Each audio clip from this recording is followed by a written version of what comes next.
Pabrik baterai kendaraan listrik milik Indonesia Battery Corporation dan konsorsium LG asal Korea Selatan akan mulai dibangun pada Juli 2021. Pabrik ini diperkirakan akan mulai berproduksi pada 2023. Pabrik baterai kendaraan listrik tersebut akan memiliki kapasitas produksi baterai mencapai 10 gigawatt per jam. Menteri Investasi, Kepala BKPM Bahlil Lahadalia menjelaskan pada Desember 2020, pemerintah telah menyelesaikan perjanjian kerjasama dengan industri kendaraan listrik yang digarap melalui sebuah konsorsium. Bahlil menyatakan, pihaknya akan menandatangani perjanjian untuk memulai pembangunan pabrik baterai sel sekaligus menandai peletakan batu pertama perdana.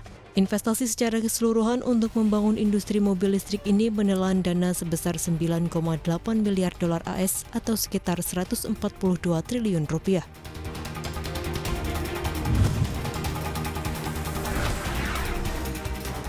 Pemerintah Hong Kong melarang semua penerbangan dari Indonesia untuk masuk ke negara tersebut. Larangan ini terjadi buntut adanya penumpang asal Indonesia yang dinyatakan positif COVID-19 dalam penerbangan Garuda Indonesia GA867 yang tiba dari Jakarta. Hal itu membuat maskapai BUMN itu dilarang terbang ke Hong Kong hingga 5 Juli mendatang. Pemerintah Hong Kong menetapkan status Indonesia menjadi negara kategori E1 alias memiliki risiko tinggi mulai tanggal 25 Juni. Dengan masuk dalam kategori itu, maka semua penumpang penerbangan dari Indonesia tidak diperbolehkan memasuki Hong Kong. Daerah administratif khusus Cina itu juga melarang penerbangan dari Filipina, India, Nepal, dan Pakistan.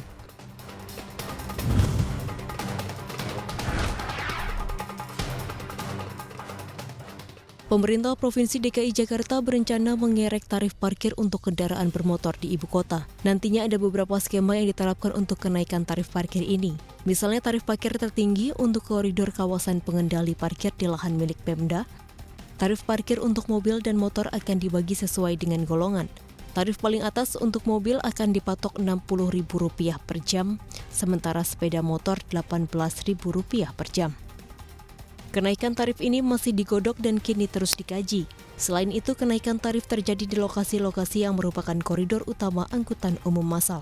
Wakil Gubernur DKI Jakarta, Ahmad Riza Patria menyatakan, rencana kenaikan tarif parkir ini sama seperti yang terjadi di banyak kota di dunia. Tak hanya itu, rencana tersebut juga ditujukan untuk mendorong warga menggunakan transportasi umum untuk dapat mengurangi kemacetan di Jakarta.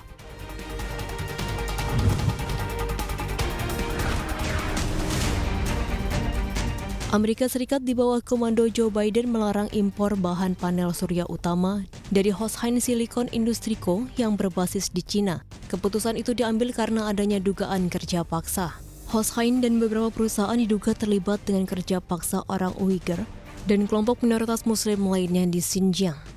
Selain Hoshine, Departemen Perdagangan AS juga membatasi ekspor oleh 3 perusahaan Cina lainnya, serta paramiliter Xinjiang Production dan Construction Corps (XPCC). Beberapa perusahaan tersebut merupakan produsen utama silikon monokristalin dan polisilikon yang digunakan dalam produksi panel tenaga surya.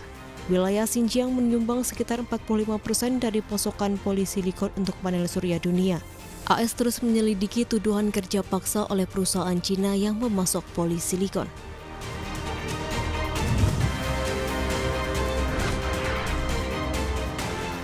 Miliarder asal Amerika Serikat Warren Buffett menyumbangkan saham Berkshire Hathaway senilai 4,1 miliar dolar AS atau setara dengan 59 triliun rupiah untuk amal. Sebelumnya pada 2006, Buffett berjanji untuk memberikan semua saham Berkshire Hathaway miliknya kepada 5 organisasi, termasuk Gates Foundation. Selain itu, pada pernyataan yang sama, Buffett juga mengumumkan pengunduran dirinya dari posisi wali dari Bill and Melinda Gates Foundation, yayasan amal yang didirikan oleh Bill Gates dan mantan istrinya Melinda. Pria berusia 90 tahun ini juga sudah mengundurkan diri dari semua jabatan dewan perusahaan miliknya yang lain. Menurut data terakhir dari Forbes, Buffett memiliki kekayaan 104 miliar dolar AS atau sekitar hampir 1.500 triliun rupiah. Buffett menduduki peringkat nomor 6 orang terkaya di dunia.